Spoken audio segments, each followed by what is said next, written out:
Good morning. It's Thursday, the first day of June. We are halfway through the year. And in Paul, the apostle, wrote a letter to Timothy. And in this letter, he says that he is the chief sinner. Paul says he was the chief sinner, and Christ Jesus came to save sinners.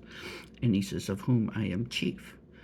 And he said, for this reason he obtained mercy, that in him first Jesus Christ might show all long suffering as a pattern to those who are going to believe on him for everlasting life.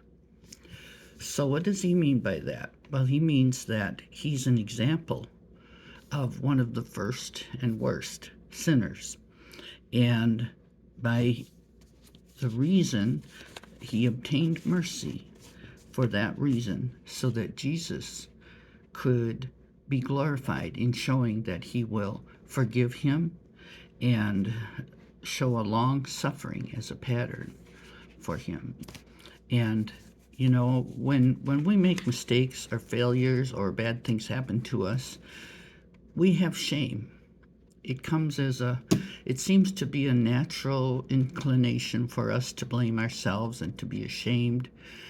We failed, or we made a mistake, or we sinned, or someone sinned against us. It brings us shame, and so we don't want to talk about it. We don't want to say, well, yeah, I'm a big sinner, or anything like that, or that I have a lot of shame. We don't like to admit that.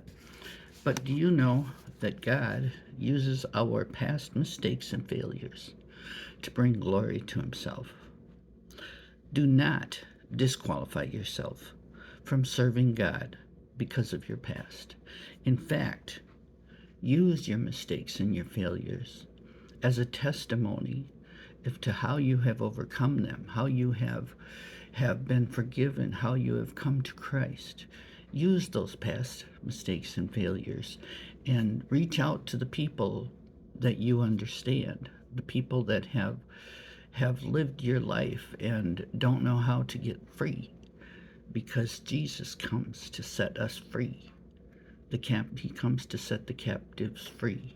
We are captive to sin until we ask him for forgiveness, and until he comes and forgives us and we get salvation from him. And he is the only mediator between God and us, Jesus Christ. We don't have to go to anyone else except Jesus. And we have to ask him to forgive us and ask him to help us to overcome our shame and our past mistakes and the things that have been done to us. And we need to reach out after we've been forgiven, after we've seen the light. Then we need to reach out and help others in that area. Because if it happened to you, it happened to many, many others. And there are people who don't know how to escape the shame, don't know how to feel better, don't know how to move on. And so remember, God uses our past mistakes and failures to bring glory to himself. So don't disqualify yourself from serving God because of your past. Have a great day, and God bless you.